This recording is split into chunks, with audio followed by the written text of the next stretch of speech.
Okay, if everyone could stand for the pledge. Stand for the pledge.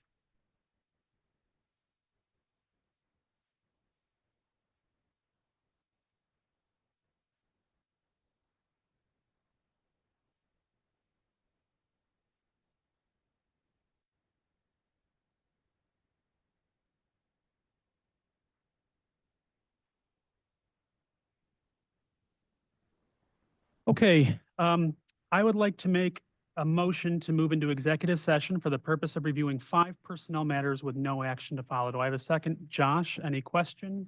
All those in favor? That's unanimous.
I'd like to make a motion to reconvene into open session. Do I have a second?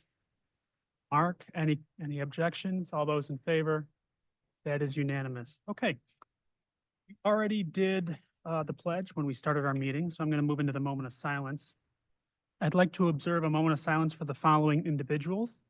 Janice Marie Brown, a graduate of the North Syracuse Central School District. Gail Morrow, a graduate of the North Syracuse Central School District. Loris Losi, a retiree of the North Syracuse Central School District. Gary Harrington, a graduate of the North Syracuse.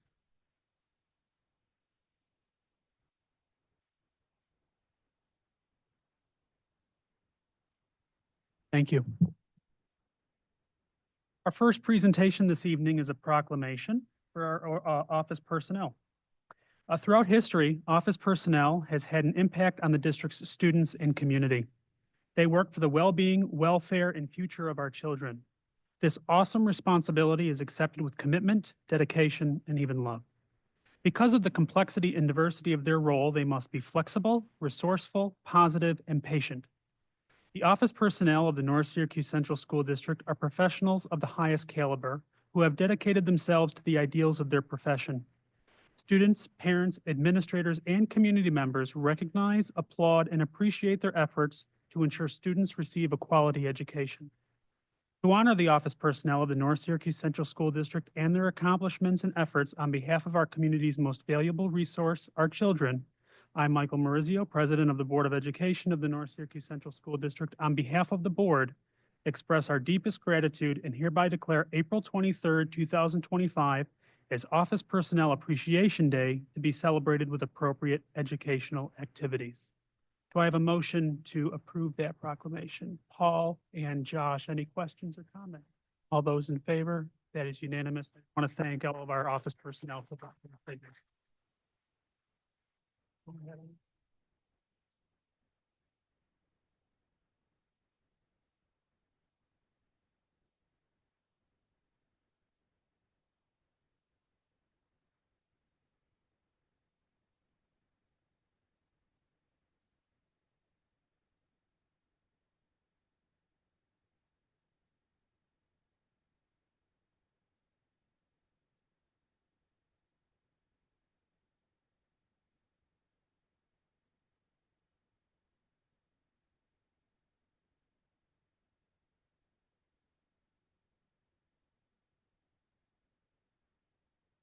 Okay, next I'd like to welcome Don up for our latest budget presentation.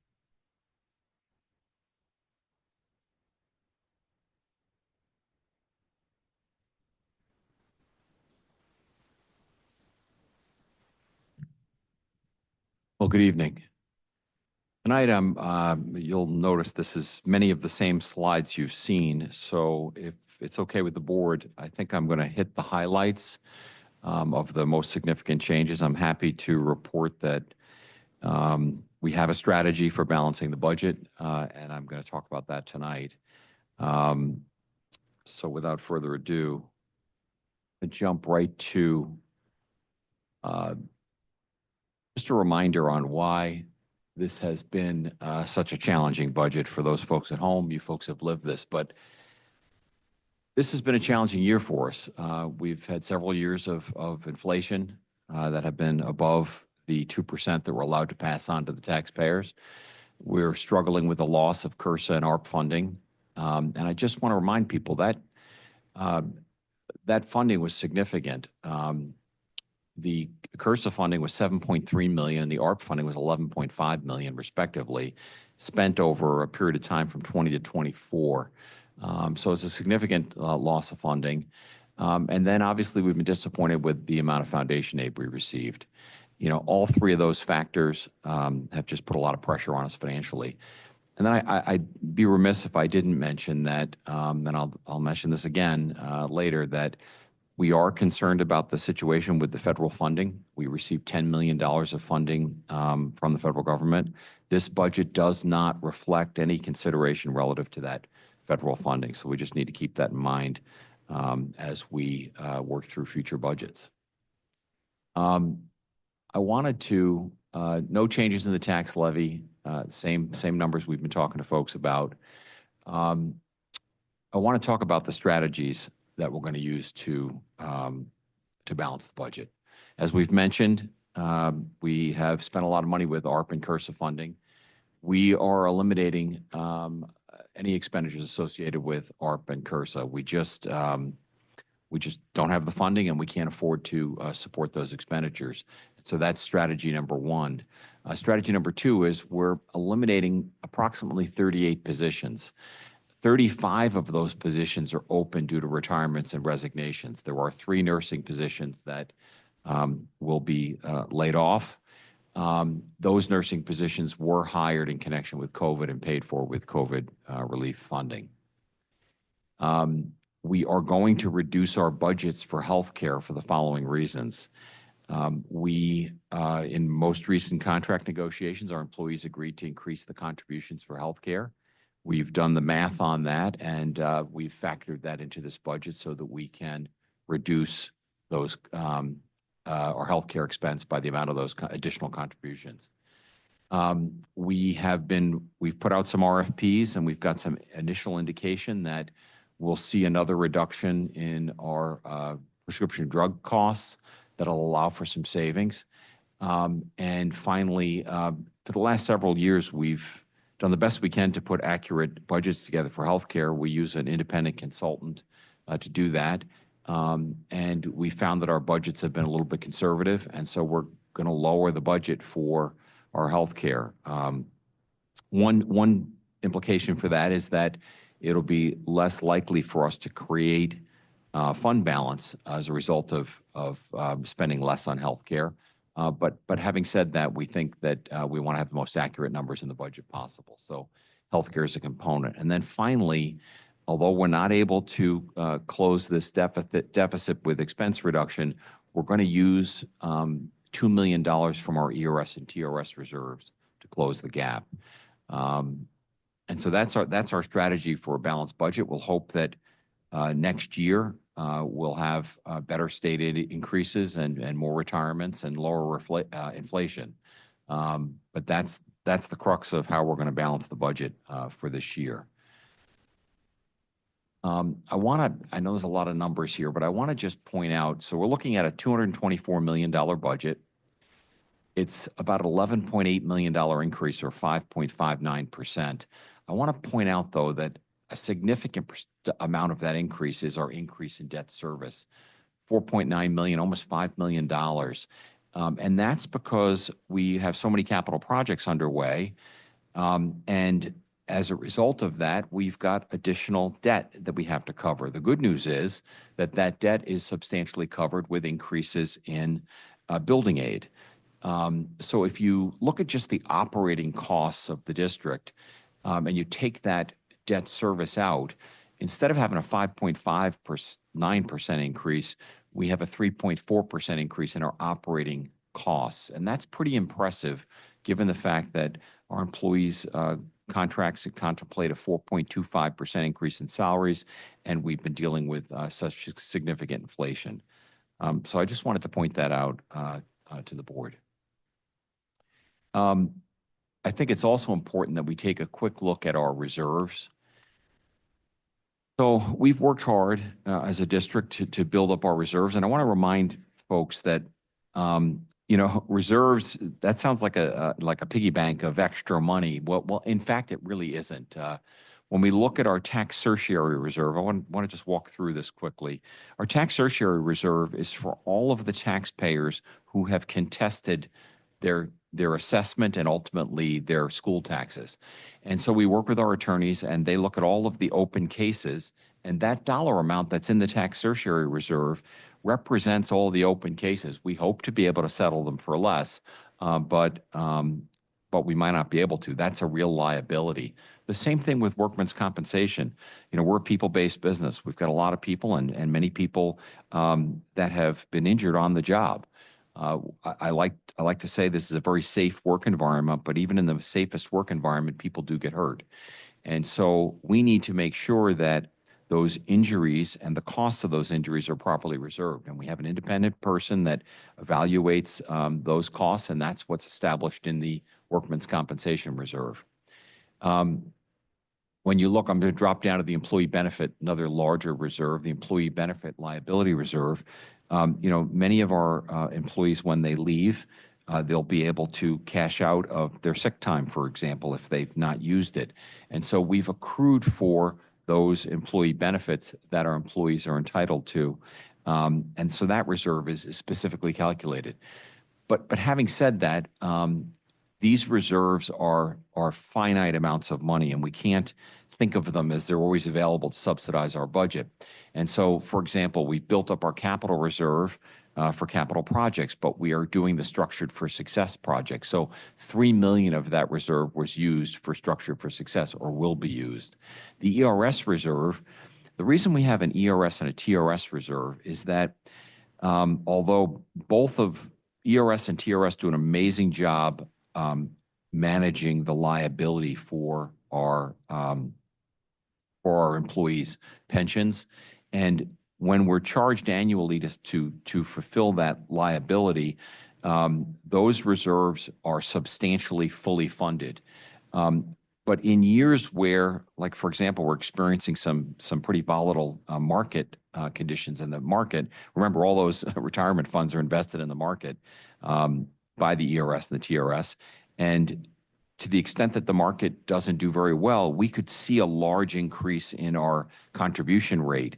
And so by having a reserve, we can mitigate some of that increase. And so what we're proposing for this year is we're proposing to use some of our ERS and our TRS reserves to balance our budget and recognize that both of those contribution rates went up for the 25-26 school year.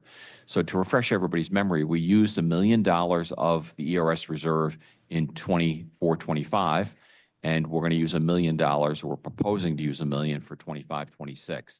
So that's why that says $2 million of the ERS reserve. And then we're proposing to use $1 million of the TRS reserve for the 25-26 year. And when you add up all that reserve usage, it represents about 20% or $6 million of our total reserves. And you can see how fast we could work through that if we're not careful. So I want to point out that even if, we're hopeful, Albany, our legislature and governor are still working on our final budget, and we understand that there's a possibility they'll have a completed budget before the board has to adopt a budget. But even if they come forward with some additional funding for us, it's our recommendation that the board not restore anything that we're cutting, but that the board use less reserves to balance the budget. Because I suspect, as I mentioned earlier, we received $10 million of federal funding, and I suspect that some of that funding is at risk, and we may be wrestling with that in future budget years. So we really want to use as little reserves as we possibly can. The last thing I wanted to point out was that we will, like last year, we will be doing a series of budget meetings in hopes of attracting more folks to the meetings. We'll be doing in-person meetings. April 29th, we'll have an in-person meeting at 5 p.m. at Roxborough Road Middle School. Then on May 1st, we'll have a virtual meeting at 7 p.m. And we'll have another virtual meeting on May 6th at 6 p.m., a little different timing, hoping to attract some different people. Maybe that time will work better for them. And then May 7th, we'll have an in-person meeting at Cicero. So you can see we've had one at the south end of our district at Roxborough. We'll have had one at Cicero L on May 7th. And then we'll have one here at the district office on May 13th. And that'll be our budget hearing as an in-person meeting. So there should be ample time for our community to hear about the budget. We'll make sure that our budget presentation is on the website. We'll be cleaning up the presentation for the April 21st board meeting and adoption of the budget. And we'll make sure that the information is available. And we always encourage our community to ask questions, and we will do everything possible to get them any additional information that they need about the budget. And that kind of concludes my presentation for tonight. Are there any questions or concerns? Thank you. Thank you all for the hard work that you've put in on this.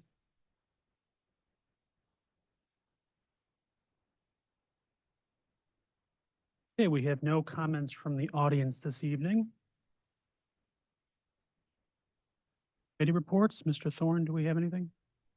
Yes, tomorrow we have another policy committee meeting. It'll be at 4:30 and held via Zoom. Additionally, there are two policies on tonight's agenda for board approval for our first reading. These policies were omitted from the Erie One BOCES manual due to a clerical error. So Legislative, we met on April 2nd. And we talked about the lateness of the New York State budget and how it affects us. Josh told us it looks like April 15th. We talked about what Don just talked about, the budget update and the deficit and using our reserves.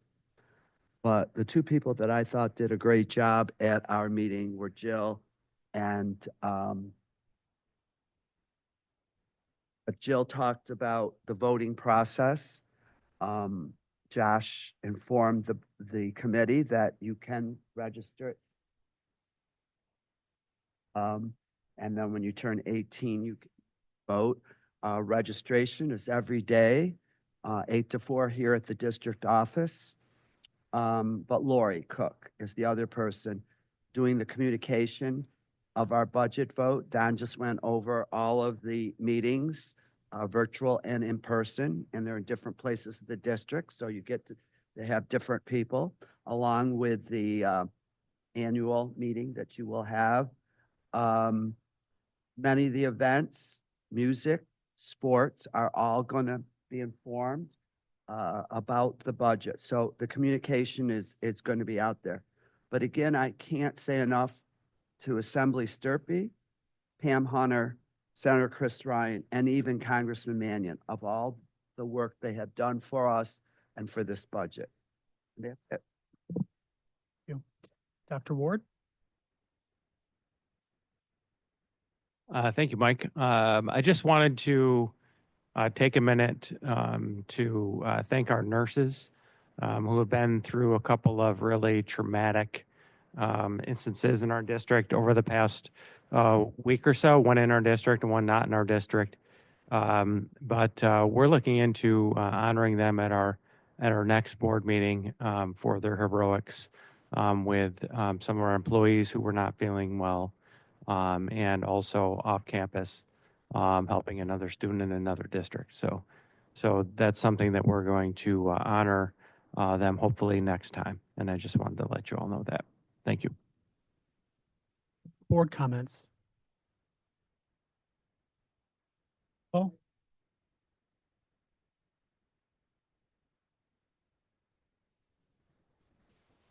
Hey, just know I wanted to just plug, if I could, two things going on for Dollars for Scholars, and I'll hand these out to the board.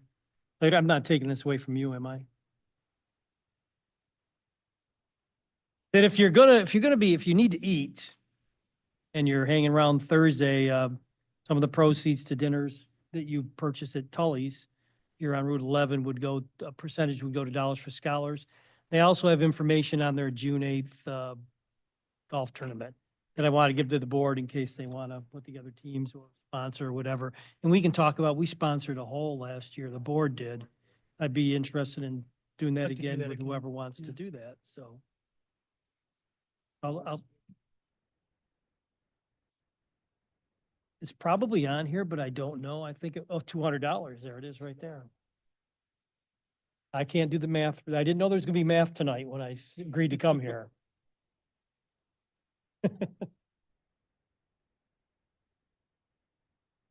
Okay.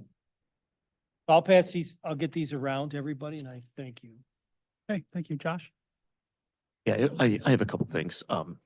First, of course, the budget is late, like we saw, and calling on the legislature to finish that up soon, so we have it before we have to adopt a budget on April 21st. But a couple things that I wanted to discuss. One was I got to go to the Festival of the Arts on Saturday, and I saw some fellow folks that are in the room here. But it's always one of my favorite events to be able to go to because there is it's a really great opportunity for us as board members who, you know, don't really see what's going on in the classroom every day to really see that kids at all levels are succeeding and are really doing incredible stuff.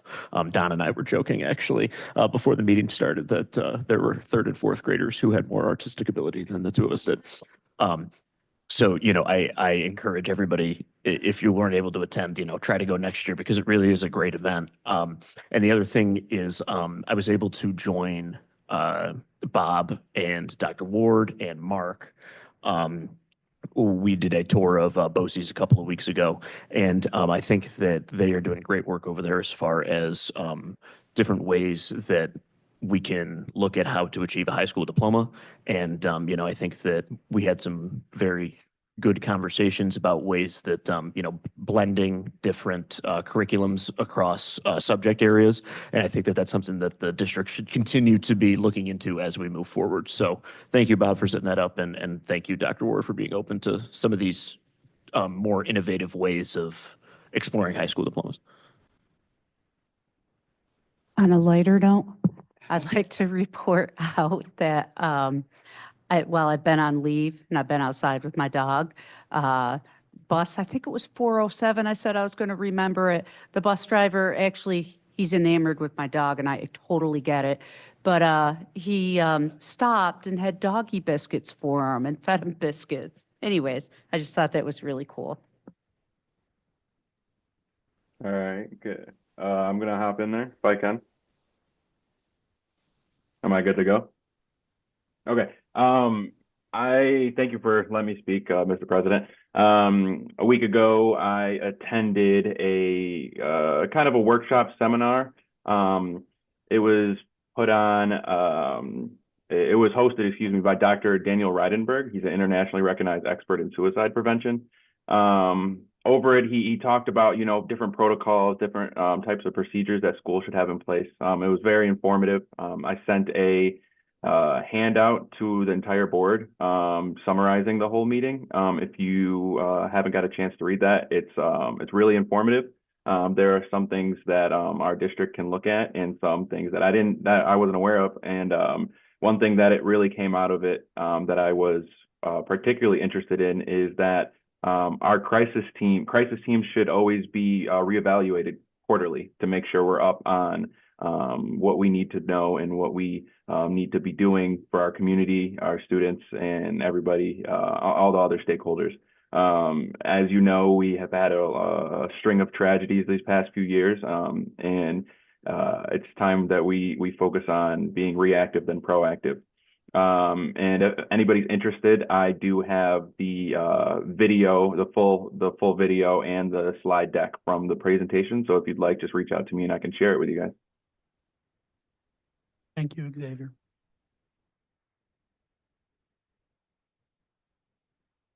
And Josh thanked us, but I want to thank you too, Josh, for taking the time to come and visit. We got a chance to see Innovation Tech, STARS, and also CT East. Knowing that we are getting. All right, that woke me up. That it was brought up the other night at the annual meeting that Paul and Dr. Ward and I went to, that BOCES is now are giving very little money. We're welding, we're doubling the welding next year, and we've gone up 20% in rooms that we're running out of room. And if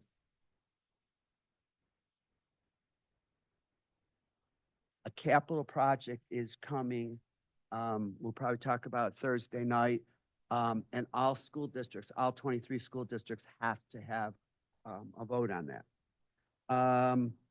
You all have before you, and Jill sent with you, that next board meeting. Not only are we going to vote on our budget to send it along, but you will vote on the administrative BOCES budget. So you have a paper there that has the revenues and costs. So look that over, because that's what you vote on. And you also will be voting on 5 incumbents from various school districts. August 1st and 2nd, there is a New York School Boards Association conference in Albany, and Paul and I have gone to it the last 2 years. He's probably gone longer than me. It's excellent. A lot of school districts are there with their superintendents, about 200 to 300 attend. If you're interested, Jill has the number and she will register you, but she'll also get your hotel room for you. She does both for you. And what came up out today, and Paul was talking about it, is the Central New York School Boards Association dinner, which is once a year, and it's May 29th, and it's at in Skinny Atlas at the Lodge. And it would be nice to have a North Syracuse table there. We had a full table, and it's a wonderful meal. They'll have a speaker, and it's not a long night. Not a long night. The last thing is I got a chance to go to the Festival of Arts, and a thank you to all of the art and music teachers in this district that spent a lot of time putting up all the artwork. And for the students that came the next day, when some of it had fallen down, they spent hours putting it back up. And to hear our marching band, and in the marching band, I saw Don sneak in. There were kids that have never been in the marching band, so they were starting for the first time, and it's just great to see their faces. And that gym was packed with parents, proud parents that their kids are in the band. That's it. Thank you, Bob. Azariah. I just wanted to start off with like knowing how kind of like how polarizing it is outside of school, with the entire, state of our country right now. But I wanted to say like inside of school and in our school community, it's like an amazing environment, which is something that I'll always appreciate. So I just want to talk about some like positive things going on at the high school right now. And first of all, tomorrow we have talent show auditions. And I'm assuming all of you guys have been to a talent show, but 4D and the production crew are amazing when it comes to putting together that event. Like every single year I've gone, I've been just astonished at like how not only the students who perform, but also just how it's set up. It's like absolutely amazing. Teams are always changing every single year. And then on Wednesday, our high school is hosting an open mic, which is going to be like a mini talent show for kids. It was really easy to sign up. So it's going to be really fun in the library to see just the talent of our students. I know there's like singing skill sets that are going to be shown. And I also wanted to talk about how last weekend our French students visited Montreal, which is, I just want to say, world language. I hope the program just really keeps on expanding because it's an amazing thing, amazing skill to have inside and out of school. Cabinet, we are hosting a trivia night in May, so be on the lookout. I'm going to be kind of promoting that because we really want to just like have our community strengthen that. And also I want to thank Mr. Bryson for his next month in May.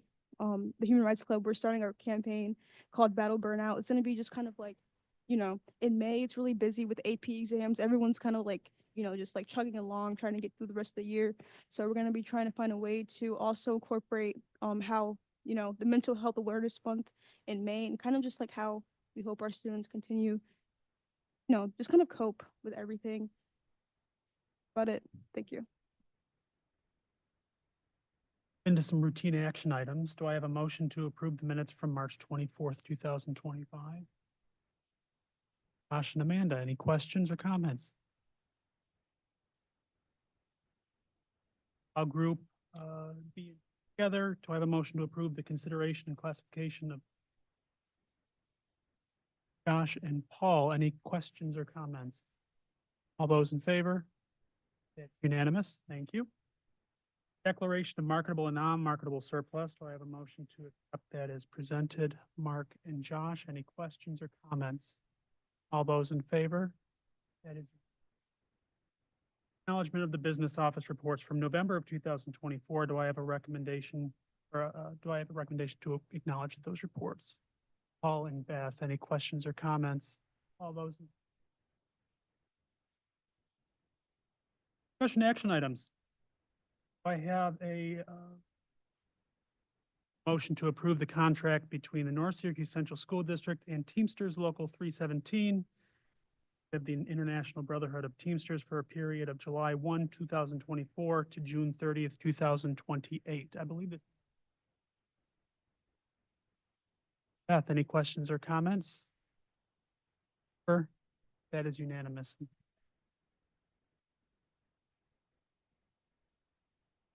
Recommendation to approve the revised Sourcewell contract. Do I have a motion to approve the Cicero Elementary School playground package in the amount of $627,627 per Sourcewell contract number 010521-LTS? Paul, any questions or comments? Those in favor? That is.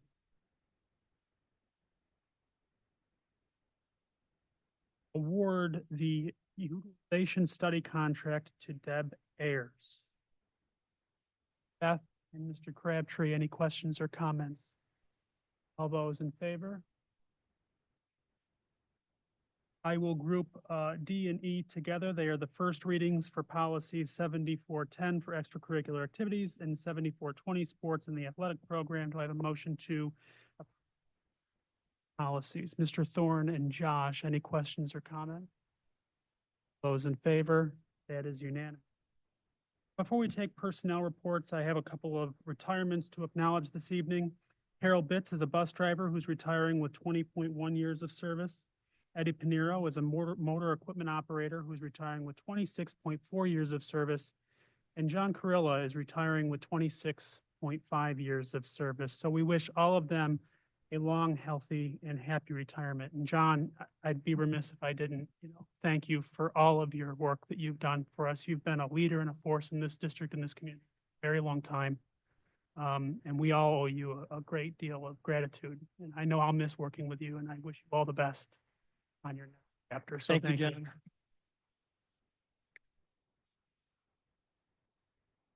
Okay, do I have a motion to accept instructional personnel report A as submitted? Beth and Mark, any questions or comments? Report staff B, do I have a motion to accept that? Josh? Beth, any questions or comments? All those in favor? Motion to adjourn the meeting, do I have a second? Mark, all those in favor? That is unanimous, we're adjourned.